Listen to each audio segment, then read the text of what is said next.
Hai guys, selamat datang kembali di channel Sesepuh Anime. Kali ini gue akan menceritakan alur cerita anime Bleach part 15. Kalau kalian belum nonton part-part sebelumnya, kalian bisa nonton lewat link yang gue kasih di deskripsi. Oke, gak usah kelamaan, ini dia ceritanya.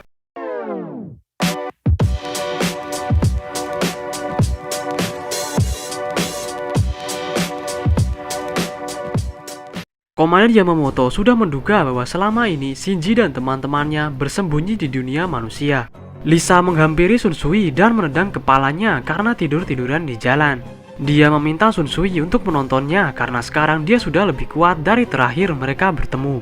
Shinji pergi menyapa Komandan Yamamoto. Dia mengatakan bahwa Visor adalah musuh Aizen, tapi juga bukan sekutu Gote 13. Karena menurutnya hanya Ichigo lah sekutunya. Wonder Ways lalu berteriak dan Huller mengeluarkan banyak sekali gilian dari dalam mulutnya.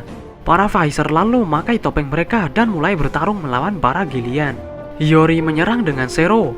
Kensei menggunakan tinjuan ledakan dari shikainya. Mashiro dengan tendangan-tendangan hakudanya. Hachi memotong kepala para gilian dengan kido uniknya.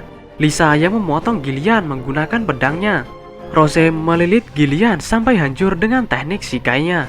Dan Love yang membelah gilian hanya dengan kekuatan fisiknya. Tosen bersiap untuk bertarung melawan Komamura. Tapi tiba-tiba datang Hisagi yang juga ingin bertarung melawan Tosen. Setelah itu Lisa dan Hiyori bergabung dengan Hitsugaya untuk melawan Haribel. Hachi bergabung dengan Soifon untuk menghadapi Baragan. Love dan Rose bekerja sama untuk melawan Stark. Sedangkan Kensei meledakkan gilian terakhir dengan tinjuannya. Dan terakhir, Mashiro menggunakan tendangan super kuatnya yang berhasil menghancurkan Huller. Wonder Ways mencoba menembak Mashiro dengan Zero, tapi tendangan Mashiro lebih cepat mengenai wajah Wonder Ways dan dia jatuh ke bawah. Di posisi Soifon, Hachi tetap membantu Soifon walaupun Soifon membenci para Visor. Baragan mengeluarkan teknik respiranya, tapi Hachi dengan cekatan langsung membuat penghalang Kido yang dinamakan Roppo Fujin untuk mengurung Baragan. Tapi Baragan dengan mudah menghancurkan penghalang itu hanya dengan sentuhan saja. Baragan melanjutkan mengeluarkan respiranya lagi. Hachi lalu menggunakan Eisho Haki ganda untuk menciptakan penghalang besar bernama Ryubi no Jomon dan berhasil memblokir kekuatan Baragan untuk sementara. Hachi meminta Soifon untuk sekali lagi mengeluarkan bankainya, tapi Soifon keberatan. Hachi lalu bernegosiasi jika Soifon mau mengeluarkan bankainya, Hachi akan menyegel Kisuke Urahara di dalam barrier spesialnya selama sebulan. Soifon pun sepakat. Saat Baragan akan menghancurkan penghalang besar di depannya, tiba-tiba Hachi menciptakan lagi 3 penghalang besar lainnya yang membentuk kubus raksasa dan mengurung Baragan. Barrier raksasa ini dinamakan Shiju no Saimon. Hachi tahu bahwa Baragan sebelumnya berhasil selamat dari bangkai Soifon karena dia meledakkan rudal Soifon sebelum mengenainya. Baragan lalu menjauh sementara waktu dari titik ledakan yang membuatnya tidak terluka sedikit pun. Sekarang dengan barrier raksasa Hachi, dia yakin sekarang Baragan akan benar-benar dikalahkan karena tidak bisa lari kemana-mana. Soifon mengambil posisi di mana dia bisa menembakkan rudalnya. Saat rudal dilesatkan dan mengenai Baragan, terjadi ledakan yang sangat kuat di dalam Shiju no Saimon. Getarannya bahkan terasa di seluruh kota Karakura palsu. Soifon sangat kelelahan dan terjatuh ke tanah setelah mengeluarkan bankainya 2 kali. Biasanya Soifon hanya bisa menggunakan bankainya 3 hari sekali. Tapi Baragan masih bisa bertahan hidup dan mulai menghancurkan Shiju no Saimon menggunakan teknik respiranya. Baragan sangat marah karena bangkai Soifon telah membuatnya mengalami kerusakan parah, terutama di kepala tengkoraknya. Dia lalu membombardir Hachi dan Soifon dengan respiranya. Baragan menggunakan Grand Kaida untuk terus menghancurkan penghalang Kido yang Hachi buat. Hachigan kembali memakai topeng holo untuk memperkuat Kidonya. Namun serangan Baragan akhirnya berhasil menghancurkan topeng holo Hachi sekaligus mengenai tangan kanannya dengan asap hitam. Tangan kanan Hachigen sedikit demi sedikit mulai terkorosi. Tapi tiba-tiba Baragan merasakan ada yang aneh di dalam perutnya. Hachigen menjelaskan bahwa jika kekuatan Baragan itu mutlak menuakan apa saja, berarti Baragan pasti bisa hancur karena serangannya sendiri. Hachigen berteori bahwa selama ini Baragan telah melindungi tubuh luarnya dengan penghalang tertentu yang membuatnya aman dari kekuatan penuaannya sendiri. Karena itu Hachi menggunakan barrier spesial ruang waktunya untuk memotong lengan kanannya dan memindahkannya ke perut Baragan. Lengan Hachi hancur dan tubuh Baragan mulai hancur sedikit demi sedikit. Baragan sangat marah atas takdir yang dia terima. Dia teringat akan kejayaan masa lalunya saat masih menjadi Raja Hueco-Mundo. Waktu itu Las Noches masih beratapkan langit malam dan belum dibangun kastil. Tiba-tiba dia kedatangan kelompok Aizen yang menawarkan kekuatan lebih besar untuknya. Aizen menjelaskan penelitiannya mengenai holofikasi yang bisa membuat Baragan memiliki kekuatan Shinigami. Selama Baragan bersedia tunduk padanya, Aizen akan memberinya kekuatan itu. Baragan hanya tertawa karena dia tidak membutuhkan kekuatan lagi karena dirinya adalah makhluk terkuat di dunia ini. Baragan dengan mudah membunuh ketiga Shinigami itu, tapi sayangnya yang dia bunuh hanyalah ilusi semata dari kekuatan Kyoka Suigetsu. Baragan dengan mudah ditundukkan kelompok Aizen. Sejak hari itu, Baragan bersumpah suatu saat akan mengambil tahtanya lagi dari Aizen. Di penghujung hidupnya, Baragan melemparkan kapaknya pada Aizen. Tapi senjata itu sudah hancur sebelum mencapai Aizen, berbarengan dengan hancurnya seluruh tubuh Baragan. Di tempat lain, Stark menembakkan Zero Meltra Celta pada Love dan Rose. Love melepaskan Shikai-nya Tengumaru yang berbentuk Kanabo raksasa. Dia mengayunkan Zanpakuto-nya pada Stark dan Stark terpental jatuh ke tanah. Love lalu mengaktifkan holofikasinya. Stark memberondong Love dengan banyaknya Zero, tapi berhasil dihancurkan Shikai dari Zanpakuto-nya Rose yang bernama Kinshara. Rose mengaktifkan holofikasinya dan mulai menyerang Stark. Di mode Shikai, Kinshara berwujud seperti cambuk yang sangat panjang. Cambuk itu terus mengejar Stark kemanapun dia bergerak. Stark menjadi terpojok. Love menyerang dari atas dengan kemampuan spesial Tengumaru-nya yang menciptakan fireball sangat besar dan menghantam Stark ke bawah.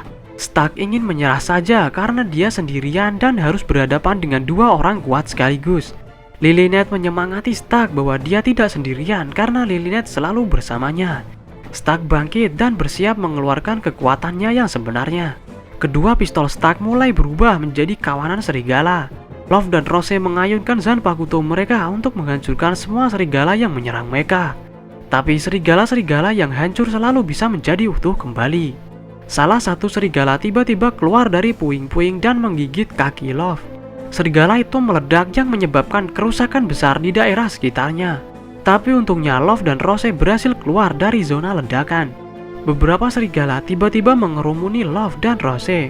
Serigala-serigala itu menciptakan ledakan sangat kuat yang membuat Love dan Rose menerima luka di sekujur tubuh mereka. Kekuatan unik Stark pada dasarnya adalah dia bisa membagi jiwanya menjadi senjata termasuk komplotan serigala ini. Stark menyatakan bahwa daya ledak para serigala itu jauh lebih kuat dari Zero. Stark lalu mengirimkan lagi serigala-serigalanya untuk meledakkan Love dan Rose.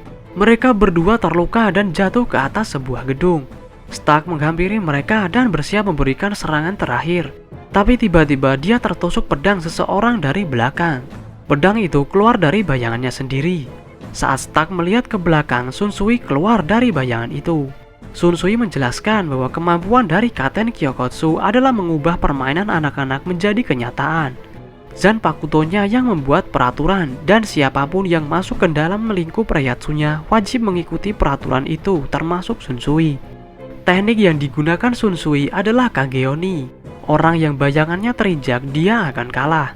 Sun Sui menusukkan pedangnya ke bayangan Stark dan pedang keluar mencoba menusuk Stark. Untungnya dia dengan cekatan berhasil menghindar. Sun Sui ganti mengaktifkan teknik Takaoni. Siapapun yang posisinya lebih tinggi adalah pemenangnya. Sun Sui berpindah ke atas Stark dan menyerangnya. Tapi Stark masih bisa selamat karena kawanan serigala yang melindunginya. Lilineth menyarankan Stark untuk mengikuti permainan lawan. Sun Sui kembali menyerang Stark dari atas. Stark menciptakan dua pedang dari Reiryoku dan berpindah ke posisi yang lebih tinggi untuk menyerang balik.